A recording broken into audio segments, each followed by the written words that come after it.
जब तक आप शीशे हैं दुनिया को चुभेंगे। जब तक आप शीशे हैं दुनिया को चुभेंगे।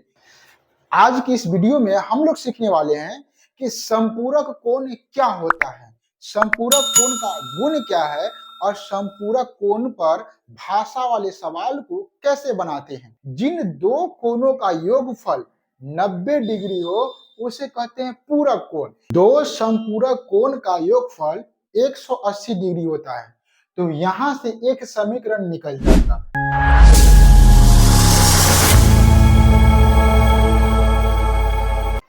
हेलो दोस्तों, स्वागत है आपको अपना यूट्यूब चैनल ग्रो ज्ञान ऑफिशियल पर।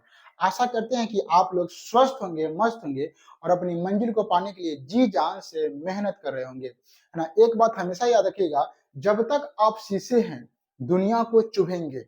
जब तक आप शीशे हैं दुनिया को चुभेंगे। जिस दिन आप आईने बन गए दुनिया आप ही को देखेगी।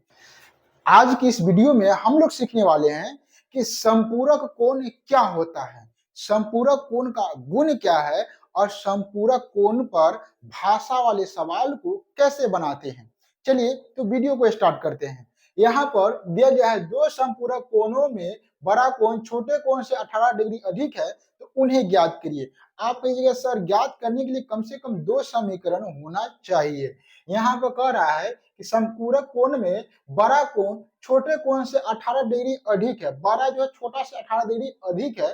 सिर्फ एक ही समीकरण दे रहा है। हम कहें हाँ बच्चे, एक ही समीकरण इसमें दिया हुआ है, लेकिन हमको एक समीकरण अपना दिमाग से लगाना होगा। कैसे? संपूरक कोण के गुण से। संपूरक कोण का गुण क्या होता है इसको जानना बहुत ही जरूरी है। सबसे पहले उसी को समझते हैं। संपूरक कोण क्या होता है, इसके साथ पूरक कोण भी हम बता देते हैं कि पूरक कोण क्या होता है।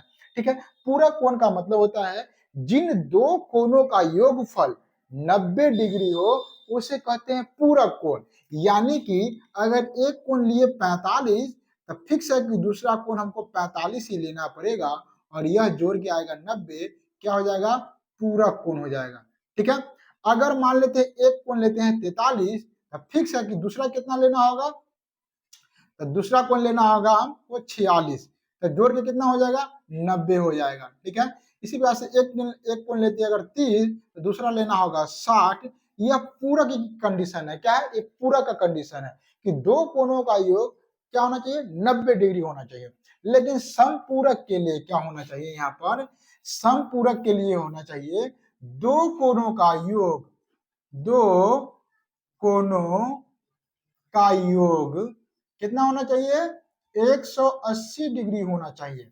यानी कि दो कोण को जोड़ेंगे तो कितना होना चाहिए? 100। एक कोण अगर लेते हैं 90, तो दूसरा कोण भी 90 होना चाहिए और ये मिलकर बनेगा 180 और हो जाएगा समपूरक कोण। समपूरक, समपूरक कोण। ठीक है, और इसी प्रकार से अगर एक कोण लेते हैं 70, तो दूसरा कोण कितना लेना होगा? ठीक है, ताकि हमको पूरे 90, तो 110 120 लेना होगा। 120 7 दूनी 9, आराम से 170 लिए हैं तो 110 लेना होगा ताकि आराम से 180 पूर जाए। अगर एक कोण लेते हैं 80, तो दूसरा कोण 100 लेना होगा ताकि 180 पूर जाए। यानी कि दो संपूरक कोण का योगफल 180 डिग्री होता है। तो यहां से एक समीकरण निकल जाएगा। ठीक है, कि दोनों कोण को जोड़ेंगे तो 180 डिग्री के बराबर होगा। तो मान लेते हैं पहले, माना कि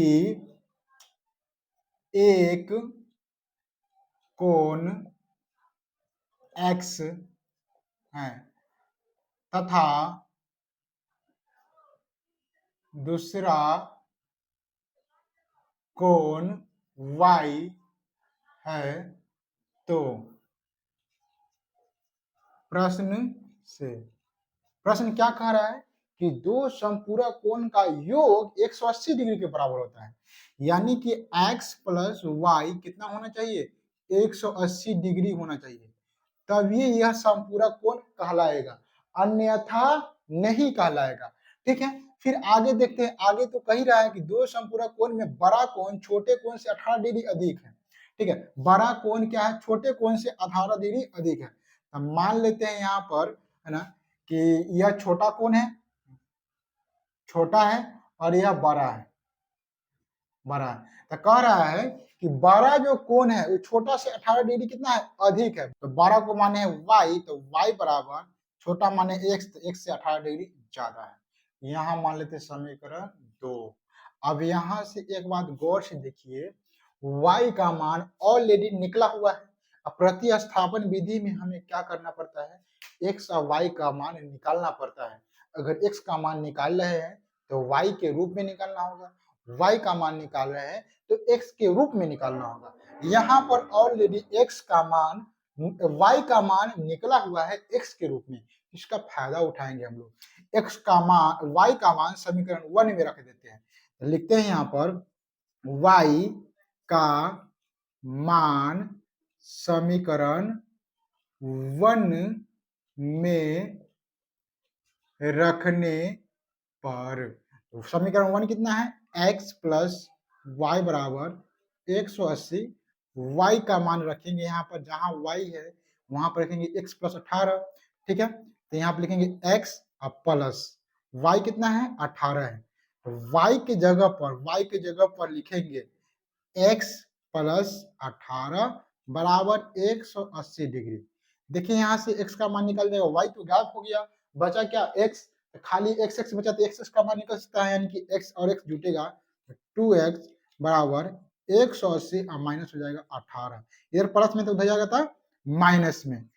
2x बराबर, घटाएंगे 10 में से 8 घटाएंगे तो 2, 7 हो गया, 7 में से 1 घटेगा तो 6, यहाँ पर 162, 2 से ही कट जाएगा, 8 और 2 81, यानी कि x का मान निकल गया 81।